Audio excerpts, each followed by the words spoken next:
It's the most wonderful time of the year. That's all I'm going to say. Welcome to the Overtime Sports Show, powered by our good friends at Academy Sports and Outdoors, the most interactive sports show where you can participate with us, like, share, comment, all that great stuff. We're excited that you joined us on this Wednesday. I'm AV for Magic 102.1, and the homie is in the building. I was having y'all, your boy G-Man. I'm excited, man. The weather felt good this morning when I woke up. Man, I almost ran outside butt naked. I'm like, man, it's good out here. I'm gonna get that. You know what? Man. Don't do that, man. Listen, it's a great time of the year, homie. You know, like you said, the weather is right. Man, I feel like great things are happening. We got a lot to talk about. The Hall of Fame, Astros, and you know we both get pumped about the Astros. Man, we're so close to another division title. Pablo, what's good, family? Appreciate you checking in. Yes, sir. Yeah, Jenny, appreciate you checking in. We got a lot to talk about today. TJ Vano, appreciate you guys checking in. They chopping in early this morning. So, hey, I mean, this afternoon. Let's get to it, you was working at work that morning shift. I know. I'm sleepy, man. Let's get to it, homie. I just saw some news that dropped a second ago. H-Town's own, one of the best receivers we ever had with the Texans. He's a part of 122 people who are nominated for the Hall of Fame. Of course, they'll go from 122 after the writers and people vote down to 10. But Andre is a part of the class of 2022, which also features DeMarcus Ware, Vince Wilfork, who played with us, Anquan Bolden, Stephen Smith, Devin Hester, just to name a few. First ballot, if he makes it to the top 10, do you think Andre is the first ballot Hall of Famer? Now, hold on. They asked Dre about it. Dre said, if you look at the numbers, I'm a first ballot Hall of Famer. In my heart, he's a first ballot Hall of Famer. But, man, I'm just scared that they're going to look at people like Michael Irvin, who didn't get in the first time. Or you know, and the numbers he put up with Super Bowl rings. So just judging on that, I can't see the Hall of Fame putting him in on a first ballot because of stuff like that. Because I don't think his touchdowns were high enough, and obviously the playoffs and Super Bowls and all that. But I don't know. I mean, if it was up to me, I'd put Dre in there automatically. Yeah, because I was looking at some of the names, like you said, Tony Brown, Reggie Wayne, Andre Rison, Chad Johnson's in there, Derek Mason, just as far as the receivers go. But when you look at the defensive side, John Abraham, you got Leslie O'Neal, Neil Smith, Justin Tuck. It's a lot of people on this list. I wouldn't want to be a voter. That were on the ballots already, but right. I think you mentioned Marcus Ware. He has to be a first ballot, I would think. Yeah, it's hard to be a first ballot Hall of Famer though. Like you said, when I look at all of these receivers, Steve, Anquan, look at all of these guys, Reggie, Wayne, look, all of those guys compared to Dre. Dre was right up there. Numbers were great. Appreciate your Tommy. Numbers were great. But my thing is, hey, Ty, my thing is this, bro. If we put those numbers up against each other, and I know that they just got this certain rule because you got to get enough votes, but to me, I think Dre would be definitely a first Hall of Fame ballot. And I know TJ say second ballot. Hey, he better get in, TJ, by the second. Hey, TJ, we need you back on the show, big homie. So, yeah, man, I was gonna reach out to you. So, TJ, whenever you want to jump back on the show, man, let me know what it is, and we chop it up. It's gonna be good. Man. So, as much as I love Andre, super cool dude, super humble dude. I don't think I've ever met any NFL player who was so down to earth and just not into himself as the way Andre was. Man, he just was one of them. He's the coolest dude, very calm, very quiet. Never got in trouble. Never. I mean, it just. At the strip club, but that's about it. Don't tell his business. Don't tell his business. Now you going too far. This is the Overtime Sports Show, not the Over Chatter Sports Show. Don't tell too much of the man's business over here, G-Man. You're not supposed to do that. But Dre, you know we pull it for you, homie. You know if it was up to G-Man and AV, you would definitely be a first ballot Hall of Famer. Now our hearts say he's the first ballot Hall of Famer. We look at the stats and say he's one, but in reality, we know he probably won't be in the class of 2022. And just to correct you earlier, you said one of the best Texans receivers. I gotta say he was the best Texans receiver. Well, come on, that's a debate within itself now. Well, I mean, DeAndre Hopkins. I don't think he was here long enough. Although, if Hop was here quite a while, if Hop would have played his whole career, Hop definitely. Yeah, but I'd put Andre number one, Andre 1A, and D Hop 1B. Look at you. Now you want to do the one. You can't do ones. You can't do ones, G-Man. It's got to be 1 and 2. You can't do 1A and 1B. Can't do that, homie. And I'm just saying. D-Hop. I don't like what they did him, but he definitely D-Hop will definitely be a first ballot Hall of Famer. He keeps doing what he's doing though. I mean, he's one of the greatest receivers that's in the game today, if not the best receiver, because the hands that he has. Rice. Yep. And I like even the time that he was here with us. I think he's going to go down between him and Dre as the top Texans receiver. That would definitely be the top best two receivers we ever had. I can guarantee you. Oh yeah, definitely. I like to hear you guys' opinion. Andre Johnson or D-Hop? We done got a little debate going on now. So you say D-Hop? Yeah, I say D.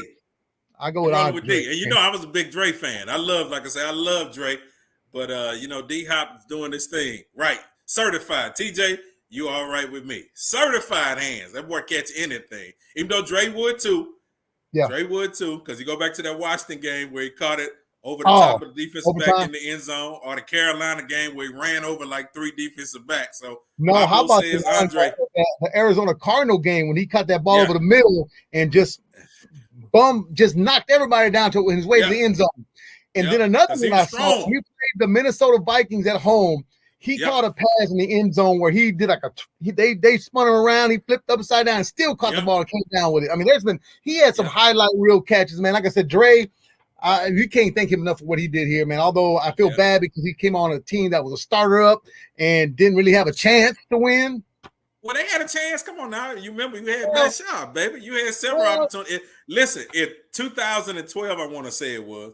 If in 2012 Matt Schaub didn't get his foot broken in Tampa Bay, if he didn't get Haynesworth came in, right? Yeah. We were rolling that season. We'd already won like 12 games. That's when we had TJ Yates and all of them had to come in and try to quarterback this team into the playoffs. I believe that team was definitely a Super Bowl team because you had Foster, you had Dre. Oh, that team was solid, man. Yeah, that team was solid. You had, you had all the guys on the inside. I mean, Oh, we were stacked. That was a Super Bowl Dante Robinson at that time on the defense. Yep. That squad was stacked, man. I'll give you that. Okay, I'll give you that. I'll give you 2012. Yeah, we had several opportunities. I'm not gonna count the year where we put them jackets on and went to New England and got embarrassed. I still want one of them high school Letterman jackets. I know what happened to those jackets. Yeah, we got embarrassed, but that's a whole nother subject. Hopefully we got clowned off of that one right there. Yeah. They look dope though. I ain't gonna lie. Yeah, man. Listen, I'm gonna go out on a limb and say the Texans should be 2-0 right now. You know what? If Tyrod Taylor don't go out with a hammy, the offense was rolling. They were looking good. I mean, I can't argue against that, man. But when he went out, I for sure told myself that we weren't gonna win the game. When he have like came in, I just felt like we weren't gonna win the game. Hang on. Doesn't Tyrod have like the worst? Has like the worst. On this Facebook, sports overtime show. Done jumped on the phone, y'all.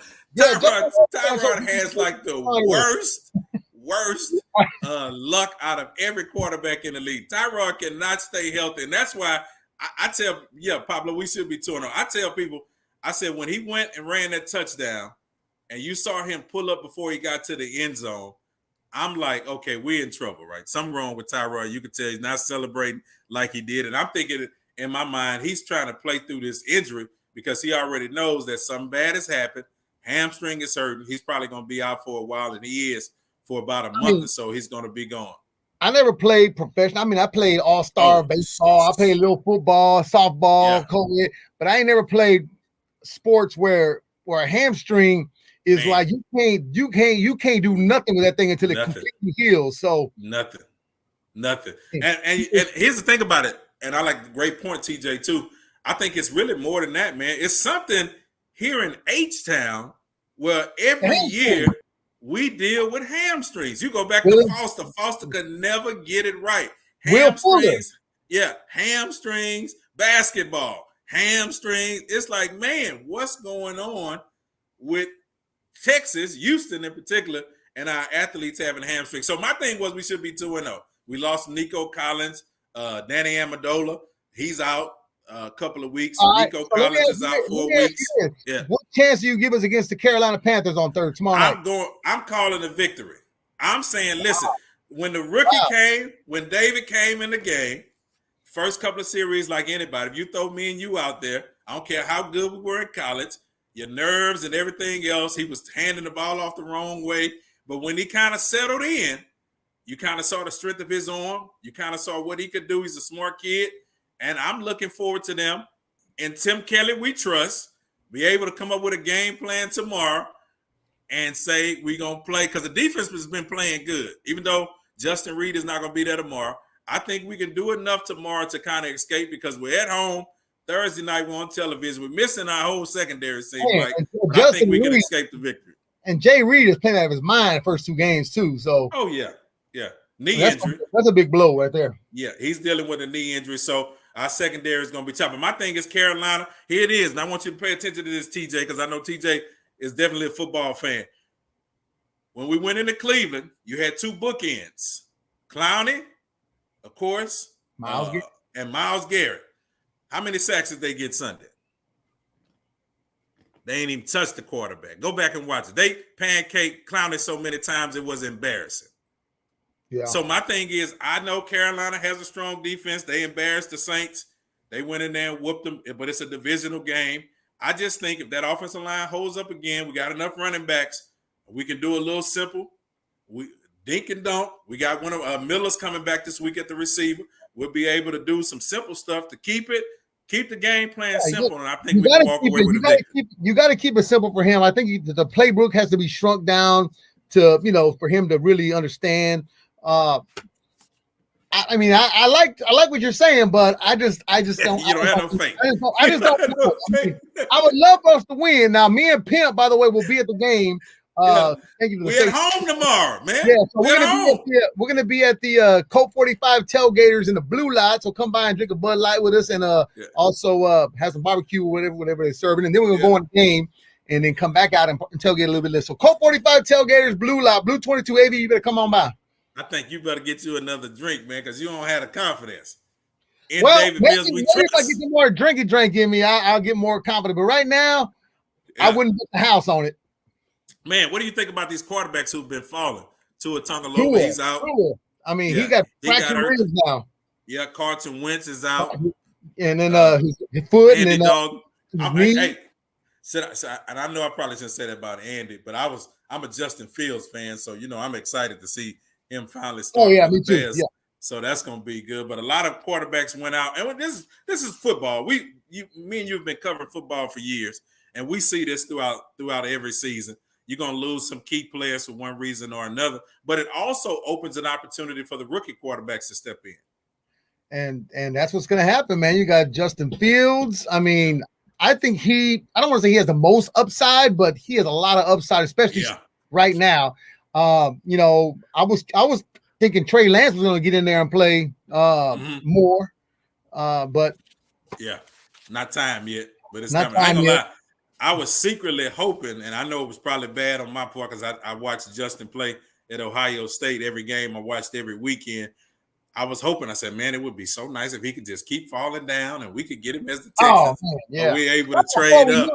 That's before we knew all the shimshammery that's going on. I know. But it's like, it didn't happen. What do you think about the HBO has decided that they will feature the Colts in the new in-season Hard Knocks? Will this be a distraction for the Colts, who right now, the Colts haven't won a game? You know what? I used to love Hard Knocks, and the first one I didn't watch was this past year. Yeah. And I totally forgot about it, but I'm going to go back and YouTube because I love watching Hard Knocks. I think Cowboys, people were saying, was a pretty good Hard Knocks. I didn't see it. But during the season, I just can't see how a coach would be okay with that, especially when you got so much right on the line. I just can't see it. I don't know. I don't think it's a good look, but it's a good look for football fans. But I don't think it's a good look for a squad who's trying to get their first win. My thing is this: when you play on Sundays, cameras are all over the field. This technology is following you around. So my thing is during the week when you get on the football field, they definitely need an Andre Luck back. When you get back on the football field and you're practicing the playing, man, those cameras become secondary. It's not until you either go to the sideline or take a break or you're in the meeting room walking down the hall that you really focus on the cameras. But when it's about business, I don't think it's going to be a distraction because cameras are around you all of the freaking time. So to me, I like to see it because I hate when we just get to the end of the preseason and who didn't make the team. I want to see some of the in-season drama that happens. No, that's gonna be great. Yeah. Trust me, if you're a football fan, you're gonna want to see that because you want to see what they talk about, what goes on. Because a lot of stuff, even us in the media, when we go cover the practices or whatever, we don't get to go in and see what's going on in the meeting room. Yeah. So maybe we'll get a little insight on it. I don't know, but I think it would have been better if it had been a different team, maybe somebody with more. You need a little more spice. Well, you just had the Cowboys.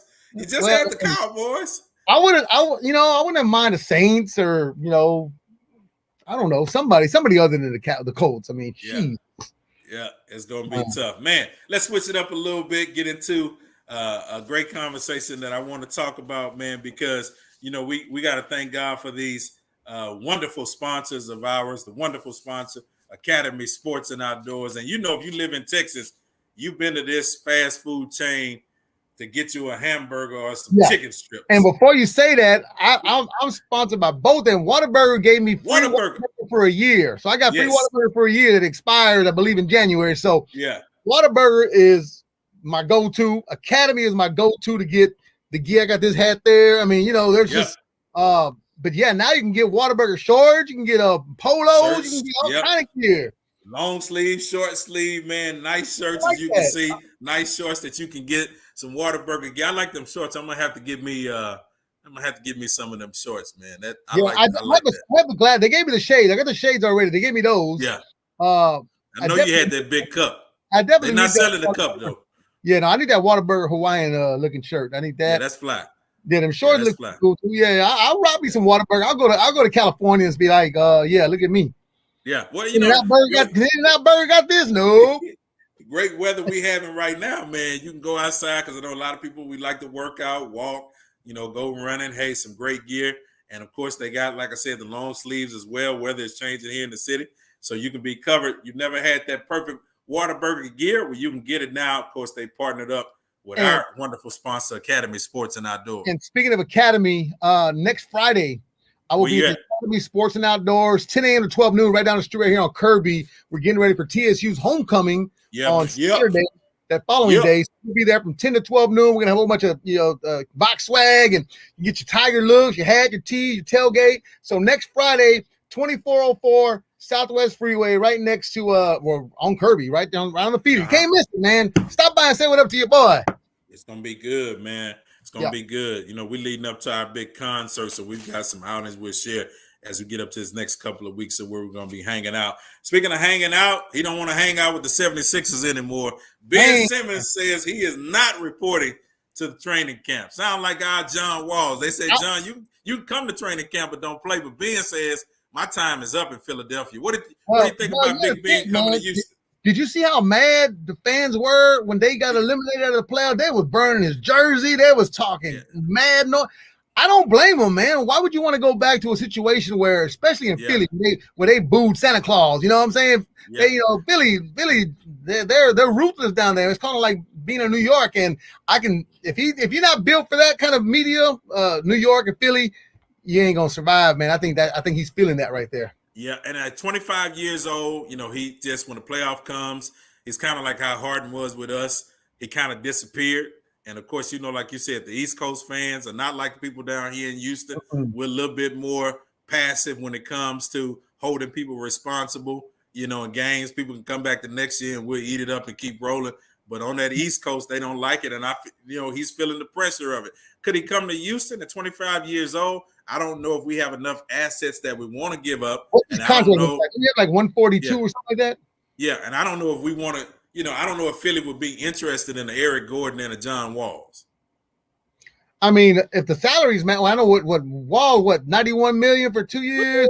He got almost 102, which is almost too much at his stage and age and what he's produced. So I don't think Philly would be in it. But I know there were reports that came out today that says that New Jersey was actually trying to get him, and Philly had inquired about Kyrie Irving, but of course Durant stepped in and said, "We're not doing that." Oh no, you can't. No, you can't. Kyrie is a proven jump shooter. Simmons is still working on that jump shot. I don't know why or what. Like, I don't get it. Like, I don't get how Shaq and these guys couldn't shoot free throws to save their life, and they're looking right at the rim, but he can't hit a jumper to save his life. I don't know what's going on. But you listen, if you put him with Harden and Durant, that's another super team. I think that team, if they were together, they could actually win an NBA championship. Because he would do a lot of shooting. He just got to keep distributing. Yep, just got to, and he plays great defense. That's the one thing you give him. I think if he came with us, it would be an asset on the defensive end because we got a lot of young cats on our team now that definitely can shoot. Woods can shoot, of course, from the 5, from the center position, and he would be a good slasher, a good person on the defensive side. But I just don't think that we have enough assets to pull him in here. But if you're New Jersey and you do a Kyrie for Ben Simmons, I think they would get it. I just hope he gets to go to a place, of his desire, and I hope he's able to kind of bounce himself back and develop a jump shot, as you said. Hey, it's gonna be fun this year watching the Rockets, man, with their young guns. It's gonna be fun. Although I don't expect them to win a lot of games, but I expect them to mature quick because you got somebody who's 20 years old, somebody who's 25, and then 22. I mean, you got a young nucleus, man. I think they're gonna be really good, really quick too. So I don't know how quick it's gonna be, but they're gonna be good though. Yeah, and it's my thing is too. The report came out that the Rockets are shopping Eric Gordon as well. And my thing is we get some good assets for him. I don't mind it. Like I said, I know we're on this youth movement, so it'll be pretty good. NBA sharpshooter J.J. Redick announced his retirement. I always thought we was going to get J.J. a couple of times, man. Yeah, he would have been a good asset. Think about it, man. He retires. First of all, he's Duke's all-time leading scorer. Yeah. He played 15 years in the league, something like that. I mean, 37 years old. A stellar career to retire at the age of 39 years old or 38, whatever he is. 37. 37. I mean, listen, this man shot 44% from the 3-point. That's almost half of the 3-pointers that he shot up. I was like, man, come on, JJ. I was like a couple of times, like, come on, as a free agent, come to Houston, because we like to shoot 3-pointers. And I think he would have been a good asset for us, And definitely, man, he made 1,950 career-made 3-pointers, averaged 12 points a game. 37 years old, finished out his career with the Mavericks. And after 13 games last season, he only played in, and he was only averaging 4 points a contest. And so I know that was tough for him. Once you see yourself kind of decline, it's like, man. Rocket don't want to keep Gordon, or do you want to leave? No, I want to keep Gordon. Yeah, I wish it, but I think with the Rockets, as G-Man said a second ago, we're trying to get young. And so some of these older guys, John Wall, Eric Gordon, they're just kind of ready to let these guys go and move into a new direction. My thing is just don't let them go for free. I don't want peanuts. Well, give me some more draft picks. That's been the going narrative here in Houston with our football team. Ain't letting everybody go for nothing, man. Yeah. Well, listen, bro. Just before we get out of here, we got to get into the Astros, baby. 4 games for winning the division yet again. I mean, we should be used to it. We're down to the last 8, maybe 9 games of the season. Yeah. They're up 8 on the Mariners, up 8.5 on Oakland. I think we got the division sold up. I mean, but I've seen some weird things in baseball, man. Look at what happened to the Padres with how they going through a slide. But I don't see the Astros falling. I think they're getting better and better every game. If you watched them last night, they put up another 10 spot. The night before, they won 10-0. I mean, the bats are coming around. Tucker is playing lights out. Yeah, this is without Michael Brantley. Without Michael Brantley, one of our best pure hitters who will put the bat on the ball every single time. Maldonado's waking up a little bit. Yeah, I mean, everybody's clicking at the right time. I just don't want no injuries because I'm telling you, man, all that crap people been talking about all year long about cheating, all that. The only way we're going to shut them up is we go in there and we win this damn World Series again. Well, here's one thing I like about it. Jeff Bagwell said yesterday during the broadcast. He says, one thing about the Astros that with this squad, with Carlos, with Jose, even with Siri now jumping in, as you said, Maldonado, he's contributing. Bregman is back. He's doing this thing. Brantley will be back real shortly. My thing is with the Astros, when we get into the playoffs, they know how to turn it on. Oh, yeah. And it's pretty much a done deal. We'll be playing the White Sox in the first round. Yeah. Pretty much a done deal. Astros and the White Sox. You know, when we swept them here at home and we did good over there. But, you know, like you said, playoffs are a different monster. And like you say, we're going to be a different monster, too, come playoff time. Yeah, and what do you think about the young guns as far as our pitchers? You know, Urquidy did good man, I think last night. I'm Mexican. I can't even say his damn name. Urquidy, man. I didn't know what he was when I first met him. They're like, he's Mexican. I'm like, damn, Urquidy, I ain't heard of him like that. But either way, Jose Urquidy, you got Oda Rizzi, who's kind of like doing good and kind of like bounce back and forth. But then you got Franco Valdez. I still like our bullpen. I like Presley. I like Javier, Christian Javier.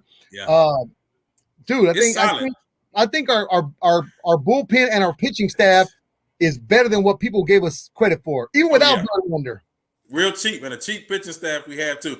My only concern, Zach Greinke. Man, Zach right now. Zach has been struggling, bro. You know what? You know who he reminds me of, bro? He reminds me of the damn dude with the big old beard. Keuchel. Keuchel, yeah. He fell out. He was one of the fan favorites, and he fell out, and they took him off the man. That's what he's reminding me of right now. And one thing about Zach Greinke, if anybody knows, if you've seen him before, that man looks like he's miserable every single time. Like, he never looks like he smiles. Like, dude, you make hundreds of $millions. Smile, man. Do something. The dude looks like he's miserable. Like somebody just killed his cat. Yeah, and he throw the ball. That slow pitching gets me because it's like, you know, they get into about the third or fourth, the second time around, or third time batting around, they hitting him out of the park, and I'm like, we can add this to the playoffs. His pitches are very predictable, and like I said, he's just not a happy person. It looked like I can't be around people like that, dog. I'm happy about the Astros, man. It's going to be a great deal. Just before we get out of here, I want to get into this final topic. I know you're a big boxing fan. Oh yeah, and Senator Manny Pacquiao is going to run for president. And he's gonna win. Philip, do you think he'll be a better president than your favorite president, former favorite president, Donald Trump? He's gonna do. Trust me, Manny Pacquiao is like he's like a god over there in the Philippines, man. The province, man. I'm telling you, Manny Pacquiao is gonna win because he has the hearts of the Filipino people. I'm telling you, man, Manny Pacquiao, he's gonna be the first athlete to be a president and still box at the age of 40 years old. I'll tell you, watch. When they asked him about his qualifications, Manny said, listen, I have the experience of personal hardship. He says, I allowed to understand people's suffering and fight poverty and corruption. Of course, he says after his last fight and last loss, which was just last month, he says, listen, let me get into this politics. Let me run for president.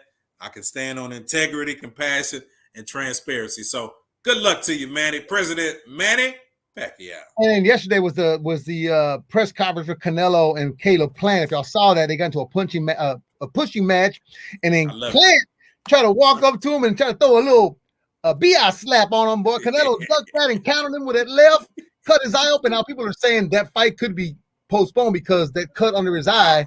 Man, put some like my mama said, put some butter on it. That's all. Put you some know, butter, salve. Put some butter on it. Put some salve on it. Cover that thing up. But it doesn't look bad, man. So they could. But you know what? This is gonna be his biggest payday ever. $10 million. Plant is not gonna walk out of that. Yeah, I'm fighting. You can put a Band-Aid on me.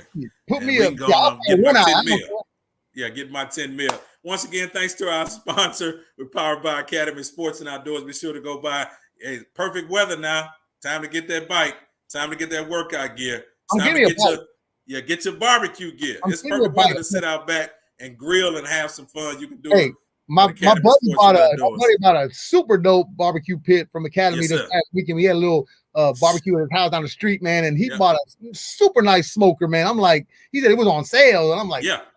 And I love it because they always put them out front.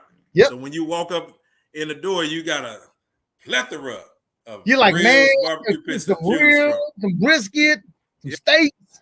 Do it up.